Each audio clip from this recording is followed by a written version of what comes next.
व्यासम् वसिष्ठनप्तारम् शक्तेः पौत्रमकल्मषम् पराशरात्मजम् वन्दे सुकतातम् तपोनिधिम् व्यासाय विष्णुरूपाय व्यासरूपाय विष्णवे नमो वै ब्रह्मनिधये वासिष्ठाय नमो नमः अविकाराय शुद्धाय नित्याय परमात्मने सदैकरूपरूपाय विष्णवे सर्वजिष्णवे यस्य स्मरणमात्रेण जन्म संसारबन्धनात् विमुच्यते नमस्तस्मै विष्णवे प्रभविष्णवे ॐ नमो विष्णवे प्रभविष्णवे श्रीवैशम्पायन उवाच श्रुत्वा धर्मानशेषेण पावनानि च सर्वशः युधिष्ठिरः शान्तनवम् पुनरेवाभ्यभाषत युधिष्ठिर उवाच किमेकम् दैवतम् लोके किम् वाप्येकम् परायणम् स्तुवन्तः कम् कमर्चन्तः प्राप्नुयुर्मानवा शुभम् को धर्मः सर्वधर्माणाम् भवतः परमो मतः किम् जपन्मुच्यते जन्तुर्जन्म संसारबन्धनात् श्रीभीष्म उवाच जगत्प्रभुम् देवदेवमनन्तम् पुरुषोत्तमम् स्तुवन्नाम सहस्रेण पुरुषः सततोत्थितः तमेव चार्चयन् नित्यम् भक्त्या पुरुषमव्ययम् ध्यायन् स्तुवन्नमस्यस्य यजमानस्तमेव च अनादिनिधनम् विष्णुम् सर्वलोकमहेश्वरम् लोकाध्यक्षम् स्तुवन् नित्यम् सर्वदुःखादिगो भवेत् ब्रह्मण्यम् सर्वधर्मज्ञम् लोकानाम् कीर्तिवर्धनम् लोकनाथम् महद्भूतम् सर्वभूतभवोद्भवम् एष मे सर्वधर्माणाम् धर्मोऽधिकतमो मतः यद्भक्त्या पुण्डरीकाक्षम् स्तवैरर्चेन्नरः सदा परमम् यो महत्तेजः परमम् यो महत्तपः परमम् यो महद्ब्रह्म परमम् यः परायणम् पवित्राणाम् पवित्रम् यो मङ्गलानाम् च मङ्गलम् दैवतम् देवतानाम् च भूतानाम् यो व्ययः पिता यतः सर्वाणि भूतानि भवन्त्यादियुगागमे यस्मिंश्च प्रलयम् यान्ति पुनरेव युगक्षये तस्य लोकप्रधानस्य जगन्नाथस्य भूपते विष्णोर्नाम सहस्रम् मे शृणु पापभयापहम् यानि नामानि गौणानि विख्यातानि महात्मनः ऋषिभिः परिगीतानि तानि वक्ष्यामि भूतये ऋषिर्नाम्नाम् सहस्रस्य वेदव्यासो महामुनिः छन्दोनुष्टुप् तथा देवो भगवान् देवकीसुतः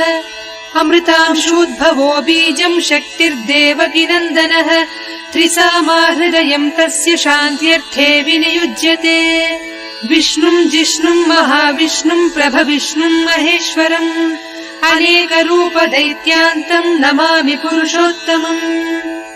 अस्य श्रीविष्णोर्दिव्यसहस्रनामस्तोत्रमहामन्त्रस्य श्रीवेदव्यासो भगवान् ऋषिः अनुष्ठुप् छन्दः श्रीमहाविष्णुः परमात्मा श्रीमन्नारायणो देवता अमृतांशोद्भवो भानुरिति बीजम् देवकीनन्दनः स्रष्टेति शक्तिः उद्भवः क्षोभणो देव इति परमो मन्त्रः शङ्खभृन्नन्दकी चक्रीति कीलकम् शार्ङ्गधन्वा गदाधर इत्यस्त्रम् रथाङ्गपाणिरक्षोभ्य इति नेत्रम् त्रिसामा सामगः सामेति कवचम् आनन्दम् परब्रह्मेति योनिः ऋतुः सुदर्शनः काल इति दिग्बन्धः श्रीविश्वरूप इति ध्यानम् श्रीमहाविष्णुप्रीत्यर्थे सहस्रनाम जपे विनियोगः ध्यानम् क्षीरोदन्वत्प्रदेशे शुचिमणिविलसत्सैकते मौक्तिकानाम् माला क्लुप्तासनस्थ स्फटिकमणिनिभैर्मौक्तिकैर्मण्डिताङ्गः शुभ्रैरभ्रैरदभ्रैरुपरि विरचितैर्मुक्तपीयूषवर्षैः आनन्दीनः पुनीयादरिनलिन गदा शङ्खपाणिर्मुकुन्दः भूः यस्य नाभिर्वेदसुरनिलश्चन्द्रसूर्यौ च नेत्रे कर्णावासाः शिरोद्यौर्मुखमपि दहनो यस्य वास्तेयमग्धिः अन्तस्थम् यस्य विश्वम् सुरनरखगो भोगि गन्धर्वदैत्यैः चित्रम् रम्यते तम् त्रिभुवनवपुषम् विष्णुमीशम् नमामि। ॐ नमो भगवते वासुदेवाय। शान्ताकारम् भुजगशयनम् पद्मनाभम् सुरेशम्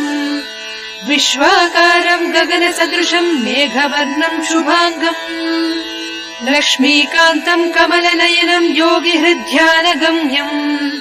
वन्दे विष्णुम् भवभयहरम् सर्वलोकैकनाथम् मेघश्यामम् पीतकौशेयवासम् श्रीवत्साङ्कम् कौस्तुभोद्भासिताङ्गम् पुण्योपेतम् पुण्डरीकायताक्षम् विष्णुम् वन्दे सर्वलोकैकनाथम् नमः समस्तभूतानामादिभूताय भूघृते अनेकरूपरूपाय विष्णवे प्रभविष्णवे सशङ्खचक्रम् सकिरीटकुण्डलम् सपीतवस्त्रम् सरसीरुहेक्षणम् सहारवक्षस्थलशोभिकौस्तुभम् नमामि विष्णुम् शिरसा चतुर्भुजम्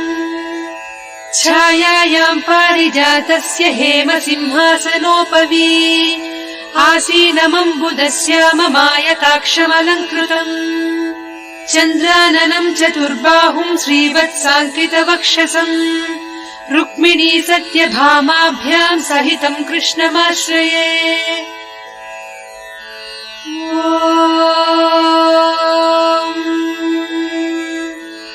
विश्वम् विष्णुर्वषट्कारो भूतभव्य भवत्प्रभुः भूतकृद्भूतभृद्भावो भूतात्मा भूतभावनः भूतात्मा परमात्मा च मुक्तानाम् परमागतिः अव्ययः पुरुषः साक्षी क्षेत्रज्ञोऽक्षर एव च योगो योगविदाम् नेता प्रधानपुरुषेश्वरः नारसिंहवपुः श्रीमान् केशवः पुरुषोत्तमः सर्वः शर्वः शिवस्थाणुर्भूतादिर्निधिरव्ययः सम्भवो भावनो भर्ता प्रभवः प्रभुरीश्वरः स्वयम्भूः शम्भुरादित्यः पुष्कराक्षो महास्वनः अनादिनिधनो धाता विधाता धातुरुत्तमः अप्रमेयो हृषीकेशः पद्मनाभो वरप्रभुः विश्वकर्मा मनुस्त्वष्टा स्थविष्ठस्थविरो ध्रुवः अग्राह्यः शाश्वतः कृष्णो लोहिताक्षप्रतर्दनः प्रभूतस्त्रितकुब्धाम पवित्रम् मङ्गलम् परम् ईशानः प्राणदः प्राणो ज्येष्ठः श्रेष्ठः प्रजापतिः हिरण्यगर्भो भूगर्भो माधवो मधुसूदनः ईश्वरो विक्रमी धन्वी मेधावी विक्रमक्रमः अनुत्तमो दुराधर्षः कृतज्ञः कृतिरात्मवान् सुरेशः शरणम् शर्म विश्वरेताः प्रजाभवः अहः संवत्सरो व्याळः प्रत्ययः सर्वदर्शनः अजः सर्वेश्वरः सिद्धः सिद्धिः सर्वादिरच्युतः वृषा कपिरमेयात्मा सर्वयोगविनिश्रुतः वसुर्वसुमनाः सत्यः समात्मा संमितः समः अमोघः पुण्डरीकाक्षो वृषकर्मा वृषाकृतिः रुद्रो बहुशिरा बभ्रुर्विश्वयोनिः शुचिश्रवाः अमृतः शाश्वतस्थाणुर्वरारोहो महातपाः सर्वगः सर्वविद्भानुर्विश्वक्सेनो जनार्दनः वेदो वेदविदव्यङ्गो वेदाङ्गो वेदवित्कविः लोकाध्यक्षः सुराध्यक्षो धर्माध्यक्षः कृताकृतः चतुरात्मा चतुर्व्यूहश्चतुर्दंष्ट्रश्चतुर्भुजः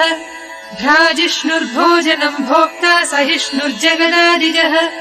अनघो विजयो जेता विश्वयोनिः पुनर्वसुः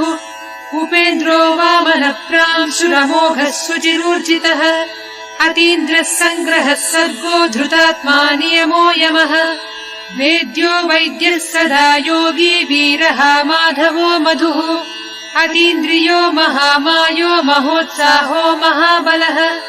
महाबुद्धिर्महावीर्यो महाशक्तिर्महाद्युतिः अनिर्देश्य वपुः श्रीमान् अमेयात्मा महाद्विधृत् महेश्वासो महीभर्ता श्रीनिवासः सताङ्गतिः अनिरुद्धः सुरानन्दो गोविन्दो गोविदाम्बरिः मरीचिर्दमनोहंसः सुवर्णो भुजगोत्तमः हिरण्यनाभः सुतपाः पद्मनाभः प्रजापतिः अमृत्युः सर्वदृक्सिंहः सन्धाता सन्धिमान् स्थिरः अजो दुर्मर्षणः शास्ता विश्रुतात्मा सुरारिः गुरुर्गुरुतमो धाम सत्यः सत्यपराक्रमः निमिषो निमिषस्रग्वी वाचस्पतिरुदारधीः अग्रणीर्ग्रामणी श्रीमान् न्यायो नेता समीरणः सहस्रमूर्धा विश्वात्मा सहस्राक्षः सहस्रपात्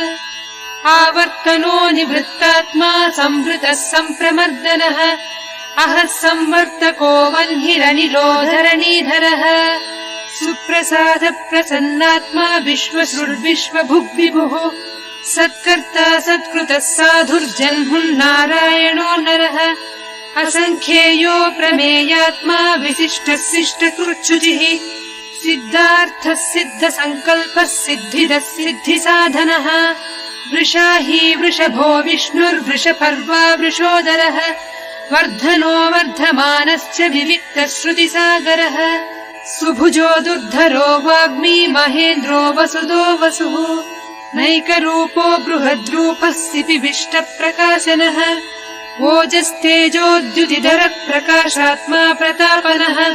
रुद्धस्पष्टाक्षरो मन्त्रश्चन्द्रांशुर्भास्करद्युतिः अमृतांशूद्भवो भानुः शशबिन्दुः सुरेश्वरः औषधम् जगतः सेतुः सत्यधर्मपराक्रमः भूतभव्यभवन्नाथः पवनः पावनो नरः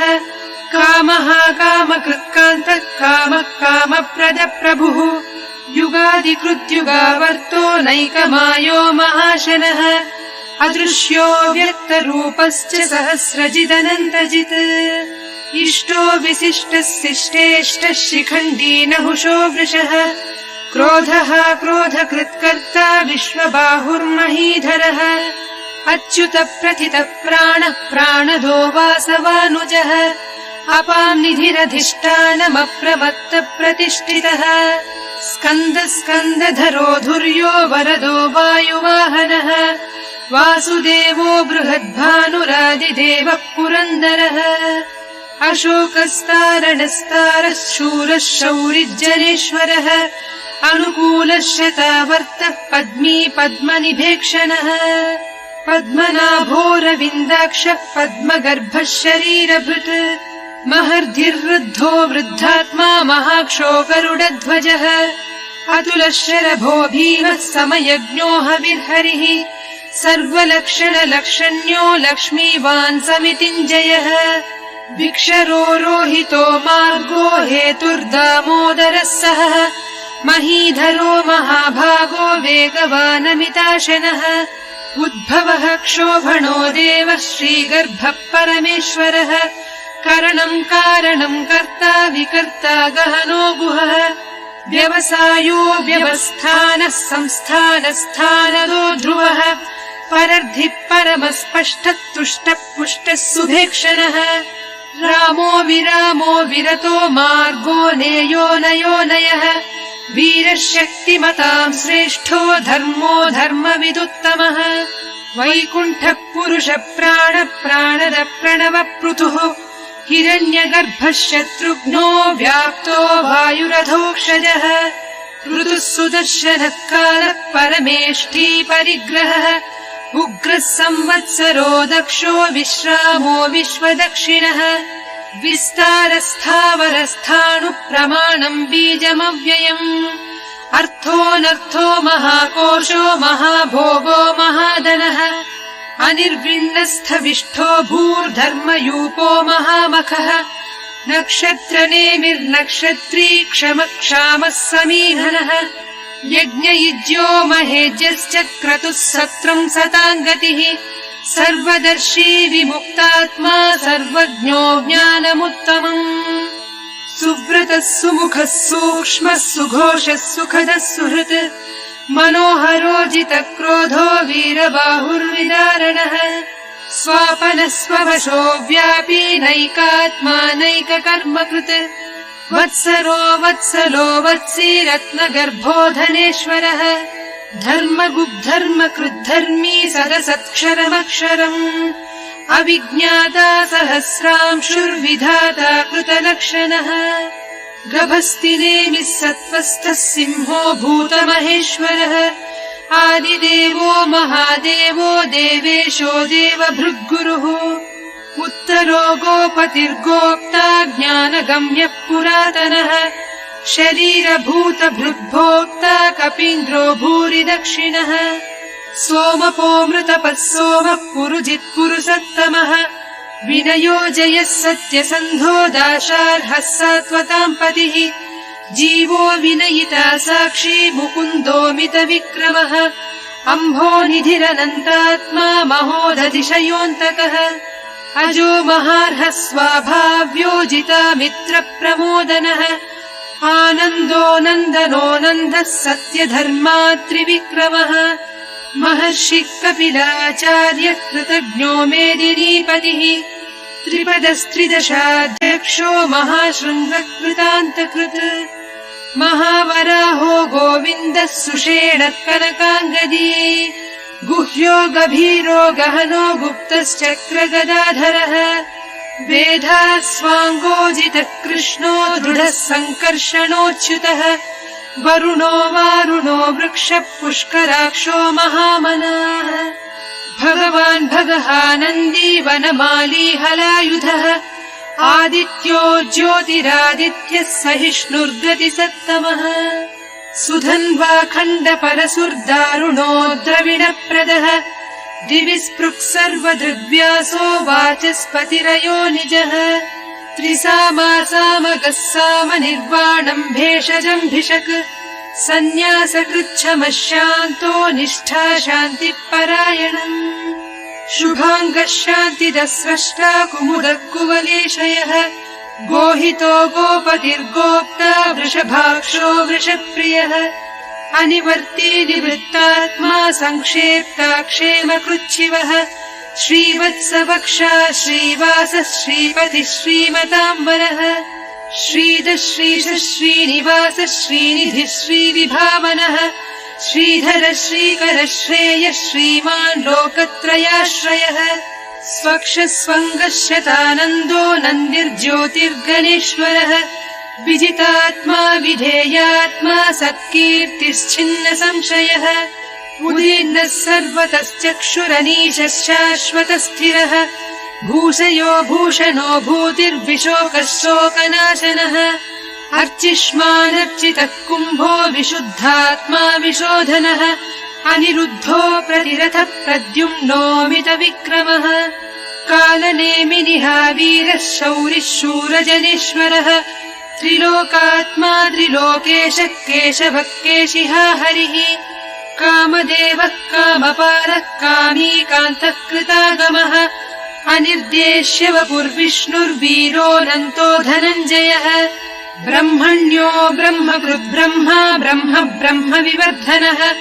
ब्रह्मविद्ब्राह्मणो ब्रह्मी ब्रह्मज्ञो ब्राह्मणप्रियः महाक्रमो महाकर्मा महातेजा महोरगः महाक्रतुर्महायज्वा महायज्ञो महाहविः स्तव्यस्तवप्रियस्तोत्रम् स्तुतिस्तोतारणप्रियः पूर्णः पूरयिता पुण्यः पुण्यकीर्तिरनामयः मनोजवस्तीर्थकरो वसुरेता वसुप्रदः वसुप्रदो वासुदेवो वसुर्वसुमनाहविः सद्गतिः सत्कृतिः सत्ता सद्भूतिः सत्परायणः शूरसेनो यदुश्रेष्ठः सन्निवासः सुयामुनः भूतावासो वासुदेवः सर्वासु निलयो नलः दर्पः दर्पदो दृप्तो दुर्धरोधापराजितः विश्वमूर्तिर्महामूर्तिर्दीप्तमूर्तिरमूर्तिमान् अनेकमूर्तिरव्यक्तः शतमूर्तिः शताननः एकोनैकः सबक्कः किम् यत्तत्पदमनुत्तमम् लोकबन्धुर्लोकनाथो माधवो भक्तवत्सलः सुवर्णवर्णो हेमाङ्गो वराङ्गश्चन्दनाङ्गदी वीरः विषमः शून्यो घृतासीरचलश्चलः अमानी मानदो मान्यो लोकस्वामी त्रिलोकधृत् सुमेधा मेधजो धन्यः सत्यमेधाधराधरः तेजो वृषोद्युतिधरः सर्वशस्त्रभृताम्बरः प्रग्रहो निग्रहो व्यग्रो नैकः शृङ्गो गदाग्रजः चतुर्मूर्तिश्चतुर्बाहुश्चतुर्व्यूहश्चतुर्गतिः चतुरात्मा चतुर्भावश्चतुर्वेदविदेकपात् समावर्तो निवृत्तात्मा दुर्जयो दुरतिक्रमः दुर्लभो दुर्गमो दुर्गो दुरावासो दुरारिः शुभाङ्गो लोकसारङ्गः सुतन्तुस्तन्तुवर्धनः इन्द्रकर्मा महाकर्मा कृतकर्मा कृतागमः उद्भवः सुन्दरः सुन्दो रत्ननाभः सुलोचनः अर्को वाजसनः शृङ्गी जयन्तः सर्वविजयी सुवर्णबिन्दुरक्षोभ्यः सर्ववागीश्वरेश्वरः महाह्रदो महागर्तो महाभूतो महानिधिः कुमुदः कुन्दरः कुन्दः पर्जन्यः पावनोऽनिलः अमृतांशोऽमृतवपुः सर्वज्ञः सर्वतोमुखः सुलभः सुव्रतः सिद्धः शत्रुजिच्छत्रुतापनः न्यग्रोधोदुम्बरो श्वत्थश्चाणूरान्ध्रनिषूदनः सहस्रार्चिः सप्तजिह्वः सप्तैधाः सप्तवाहनः अमूर्तिरनघोचिन्त्यो भयकृद्भयनाशनः अणुर्बृहत्कृशस्थूलो गुणभृन्निर्गुणो महान् अधृतस्वधृतस्वास्य प्राग्वंशो वंशवर्धनः भारभृत्कथितो योगी योगीशः सर्वकामदः आश्रमश्रवणक्षामः सुपर्णो वायुवाहनः धनुर्धरो धनुर्वेदो दण्डो दमयितादमः अपराजितः सर्वसहो नियन्ता नियमो यमः सत्त्ववान् सात्विकः सत्यः सत्यधर्मपरायणः अभिप्रायप्रियार्होर्ह प्रियकृत्प्रीतिवर्धनः विहाय सगतिर्ज्योतिः सुरुचिर्हुतभुग्विभुः रविर्विरोचनः सूर्यः सविता रविलोचनः अनन्तो हुतभुग्भोक्ता सुखदो नैकजोऽग्रजः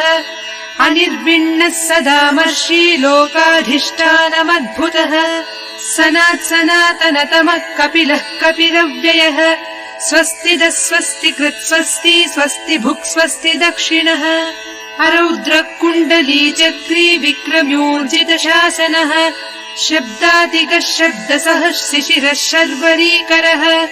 अक्रूरपेशलो दक्षो दक्षिणः क्षमिणाम् वरः विद्वत्तमो वीतभयः पुण्यश्रवणकीर्तनः उत्तारणो दुष्कृतिः पुण्यो दुःस्वप्ननाशनः वीरः रक्षणः सन्तो जीवनम् पर्यवस्थितः अनन्तरूपोऽनन्तः श्रीर्जितमन्युर्भयापहः चतुरश्रो गभीरात्मा विदिशो व्यादिशो दिशः अनादिर्भूर्भुवो लक्ष्मी सुवीरो रुचिराङ्गदः जननो जनजन्मादिर्भीमो भीमपराक्रमः आधारनिलयो धाता पुष्पहासप्रजागरः ऊर्ध्वगः सत्पथाचारः प्राणदप्रणवप्पणः प्रमाणम् प्राणनिलय प्राणभृत्प्राणजीवनः तत्त्वम् तत्त्वविदेकात्मा जन्म मृत्युजरातिगः भूर्भुवः स्वस्तरुस्तारः सविता प्रपितामहः यज्ञो यज्ञपतिर्यज्वा यज्ञाङ्गो यज्ञवाहनः यज्ञभृद्यज्ञकृद्यज्ञी यज्ञभुग्यज्ञसाधनः यज्ञान्तकृद्यज्ञगुह्यमन्नमन्नादयेव च आत्मयोनिः स्वयम् जातो वैखानः सामगायनः देवकीनन्दनः स्रष्टा क्षितीशपापनाशनः शङ्खभृन्नन्दकी चक्री शार्ङ्गधन्वा गदाधरः रथाङ्गपाणिरक्षोभ्यः सर्वप्रहरणायुधः श्रीसर्वप्रहरणायुधवो नम इति वनमाली गदीशाङ्गी शङ्खी चक्री च नन्दकी श्रीमन्नारायणो विष्णुर्वासुदेवोऽभिरक्षतु वनमाली गदीशाङ्गी शङ्खी चक्री च नन्दकी श्रीमन्नारायणो विष्णुर्वासुदेवोऽभिरक्षतु श्रीवासुदेवोऽभिरक्षत्वोन्नमयिति इतीदम् कीर्तनीयस्य केशवस्य महात्मनः नाम्नाम् सहस्रम् दिव्यानामशेषेण प्रकीर्तितम् य इदम् शृणुयान्नित्यम् यश्चापि परिकीर्तयेत् नाशुभम् प्राप्नुयात् किञ्चित् सोमुत्रेह च मानवः वेदान्तगो ब्राह्मणः स्यात् क्षत्रियो विजयी भवेत् वैश्यो धनसमृद्धः स्यात् शूद्रः सुखमवाप्नुयात् धर्मार्थी प्राप्नुयात् धर्ममर्थार्थी चार्थमाप्नुयात् कामानवाप्नुयात् कामी प्रजार्थी चाप्नुयात् प्रजाः भक्तिमान् यः सदोत्थाय शुचिस्तद्गतमानसः सहस्रम् वासुदेवस्य नाम्नामेतत् प्रकीर्तयेत् यश प्राप्नोति विपुलम् याति प्राधान्यमेव च अचलाम् श्रियमाप्नोति श्रेयः प्राप्नोत्यनुत्तमम् न भयम् क्वचिदाप्नोति वीर्यम् तेजश्च विन्दति भवत्यरोगो द्युतिमान् बलरूपगुणान्वितः रोगार्तो मुच्यते रोगात् बद्धो मुच्येत बन्धनात् भयान्मुच्येत भीतस्तु मुच्येतापन्नापदः दुर्गाण्यतितरत्यासु पुरुषः पुरुषोत्तमम् स्तुवन्नाम सहस्रेण नित्यम् भक्तिसमन्वितः वासुदेवाश्रयो मर्त्यो वासुदेवपरायणः सर्वपापविशुद्धात्मा याति ब्रह्म सनातनम् न वासुदेव भक्तानामशुभम् विद्यते क्वचित् जन्म मृत्युजरा व्याधि भयम् नैवोपजायते इमम् स्तवमधीयानः श्रद्धा भक्तिसमन्वितः युज्येतात्मा सुखक्षान्ति श्रीधृति स्मृतिकीर्तिभिः न क्रोधो न च मात्सर्यम् न लोभो नाशुभामतिः भवन्ति कृतपुण्यानाम् भक्तानाम् पुरुषोत्तमे द्यौः स चन्द्रार्कनक्षत्रम् खम् दिशो भूर्महोदधिः वासुदेवस्य वीर्येण विधृतानि महात्मनः ससुरासुरगन्धर्वम् स यक्षोरगराक्षसम् जगद्वसे वर्तदेदम् कृष्णस्य सचराचरम् इन्द्रियाणि मनोबुद्धिः सत्त्वम् तेजो बलम् धृतिः वासुदेवात्मकान्याहुः क्षेत्रम् क्षेत्रज्ञ एव च सर्वागमानामाचार प्रथमम् परिकल्पितः आचारप्रभवो धर्मो धर्मस्य प्रभुरच्युतः ऋषयः पितरो देवा महाभूतानि धातवः जङ्गमाजङ्गमम् चेदम् जगन्नारायणोद्भवम् योगो ज्ञानम् तथा साङ्ख्यम् विद्या शिल्पादिकर्म च वेदाः शास्त्राणि विज्ञानमेतत् सर्वम् जनार्दनात् एको विष्णुर्महद्भूतम् पृथग्भूतान्यनेकशः त्रीन् लोकान् व्याप्य भूतात्मा भुङ्क्ते विश्वभुगव्ययः इमम् स्तवम् भगवतो विष्णोर्व्यासेन कीर्तितम् पठेद्य इच्छेत् पुरुषः श्रेयः प्राप्तुम् सुखानि च विश्वेश्वरमजम् देवम् जगतः प्रभुमव्ययम् भजन्ति ये पुष्कराक्षम् न ते यान्ति पराभवम् न ते यान्ति पराभवम् इति अर्जुन उवाच पद्मपत्र विशालाक्ष पद्मनाभसुरोत्तम भक्तानामनुरक्तानाम् त्राता भव जनार्दन श्रीभगवानुवाच यो माम् नाम सहस्रेण स्तोतुमिच्छति पाण्डव सोऽहमेकेन श्लोकेन स्तुत एव न संशयः स्तुत एव न संशयो नम इति व्यास उवाच वासनाद्वासुदेवस्य वासितम् ते जगत्त्रयम् सर्वभूतनिवासोऽसि वासुदेव नमोऽस्तु ते श्रीवासुदेव नमोऽस्तु तवो नम इति पार्वत्युवाच केनोपायेन लघुना विष्णोर्नाम सहस्रकम् पठ्यते पण्डितैर्नित्यम् श्रोतुमिच्छाम्यहम् प्रभो ईश्वर उवाच श्रीराम राम रामेति रमे रामे मनोरमे सहस्रनाम तत्तुल्यम् राम नाम वरानने श्रीराम राम रामेति रमे रामे मनोरमे सहस्रनाम तत्तुल्यम् राम नाम वरानने श्रीराम राम रामेति रमे रामे मनोरमे सहस्रनाम तत्तुल्यम् राम नाम वरानने श्रीराम नाम वरानन ॐ नम इति ब्रह्मोवाच नमोऽस्मरन्ताय सहस्रमूर्तये सहस्रपादाक्षि शिरोरुबाहवे सहस्रनाम्ने पुरुषाय शाश्वते सहस्रकोटियुगधारिणे नमः सहस्रकोटियुगधारिण ॐ नम इति सञ्जय उवाच यत्र योगेश्वर कृष्णो यत्र पार्थो धनुर्धरः तत्र श्रीर्विजयो भूतिर्ध्रुवा नीतिर्मतिर्मम श्रीभगवानुवाच अनन्याश्चिन्तयन्तो माम् ये जनाः पर्युपासते तेषाम् नित्याभियुक्तानाम् योगक्षेमम् वहाम्यहम् परित्राणाय साधूनाम् विनाशाय च दुष्कृताम् धर्म संस्थापनार्थाय सम्भवामि युगे युगे आर्ता विषण्णाः शिथिलाश्च भीताः घोरेषु च व्याधिषु वर्तमानाः सङ्कीर्त्य नारायण शब्दमात्रम् विमुक्त दुःखाः सुखिनो भवन्ति कायेन वाचा मनसेन्द्रियैर्वा बुद्ध्यात्मना वा प्रकृते स्वभावात् करोमि यद्यत् सकलम् परस्मै नारायणायेति समर्पयामि।